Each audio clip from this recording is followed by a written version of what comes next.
शिवलिंग पर बेलपत्र क्यों चढ़ाया जाता है? बेलपत्र चढ़ाने का सही तरीका क्या है?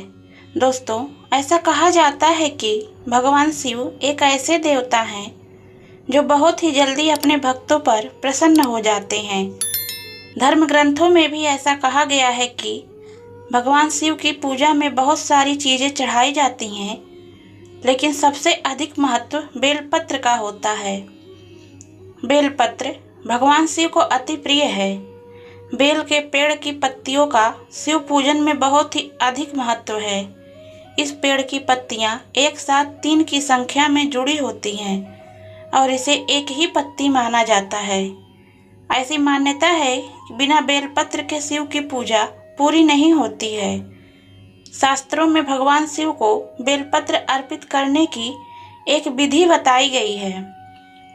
आइए जानते हैं कि शिवलिंग पर किस प्रकार से बेलपत्र चढ़ाया जाता है।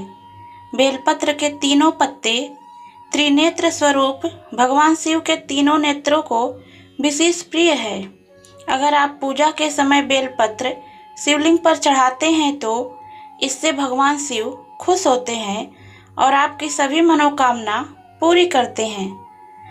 पर बहुत आवश्यक है कि बेलपत्र चढ़ाने से पहले आप जान लें कि बेलपत्र कैसा होना चाहिए और कैसे चढ़ाया जाना चाहिए।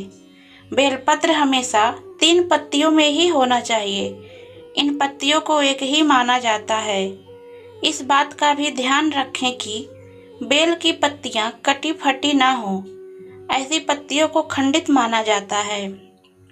हालांकि 3 पत्तियां आपस में मिल पाना बहुत मुश्किल होता है, मगर यह मिल जाती हैं। बेलपत्र चढ़ाने में एक बात का ध्यान रखें कि बेलपत्र के पेड़ से जब हम बेलपत्र लेते हैं तो सबसे पहले हमें उसे प्रणाम करना चाहिए। उसके बाद ही बेलपत्र तोड़ना चाहिए। शास्त्रों में बेलपत्र को तोड़ने को लेकर यह नियम बताया गया है कि कभी भी बेलपत्र सोमवार या फिर चतुर्दशी को नहीं तोड़ना चाहिए। बाकी आप किसी भी दिन तोड़ सकते हैं।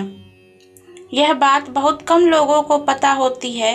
एक ही बेलपत्र को अगर आप पानी से धोकर बार बार चढ़ा सकती हैं या फिर आप किसी और का चढ़ाया हुआ बेलपत्र भी धोकर दोबारा भगवान शिव पर चढ़ा सकते हैं। कभी भी शिवलिंग पर बिना जल के बेलपत्र ना चढ़ाएं। बेलपत्र 3 से लेकर 11 दलों तक के होते हैं। ये जितने अधिक पत्र के होंगे उतने ही उत्तम माने जाते हैं। बेलपत्र का महत्व शिव पुराण के अनुसार भगवान शिव को बेलपत्र अत्यधिक प्रिय है। वहीं स्कंद पुराण में बेलपत्र के महत्व के बारे में बताया गया है। ऐसा कहा गया है कि यदि बेलपत्र के साथ शिवलिंग की पूजा की जाए तो सभी पाप नष्ट हो जाते हैं। बेलपत्र चढ़ाने के लाभ, इसका सबसे बड़ा लाभ होता है कि भगवान शिव बहुत ही जल्द प्रसन्न होते हैं और सारी मनोकामनाएं पूरी कर देते हैं। वहीं बेलपत्र चढ़ाने से आपको धन और ऐश्वर्य आता है। आपको कभी भी आर्थिक संकट का सामना नहीं करना पड़ता है। अगर आप पुण्य कमाना चाहते हैं तो आपको बेल के पत्तियों में ओम नमः शिवाय या राम राम लिखकर उसे भगवान भोलेनाथ पर अर्पित करना चाहिए और ओम नमः शिवाय का उच्चारण भी करना चाहिए।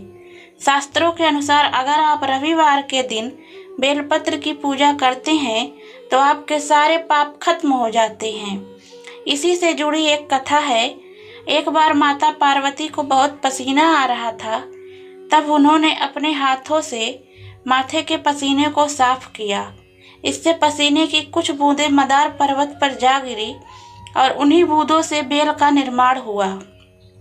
कहा जाता है कि इसमें माँ पार्वती के कई रूपों का वास होता है।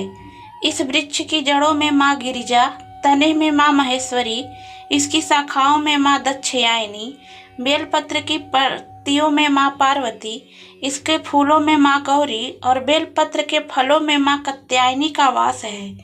इतना ही नहीं, इसमें माता लक्ष्मी का भी वास होता है। अगर आप अपने घर में बेल का पेड़ लगाते हैं तो इससे माता लक्ष्मी बहुत प्रसन्न होती हैं। माँ लक्ष्मी का घर में वास होता है। अगर आप लोग को वीडियो अच्छी लगी तो वीडियो को लाइक करके शेयर करें और इसी तरह की वीडियो और कहानियाँ देखने के लिए हमारे चैनल को भी सब्सक्राइब करना ना भूलें। यह वीडियो आपको कैसी लगी हमें कमेंट बॉक्स में अपनी राय जरूर दें। वीडियो देखने के लिए आपका बहुत बहुत धन्यवाद। जय महाकाल।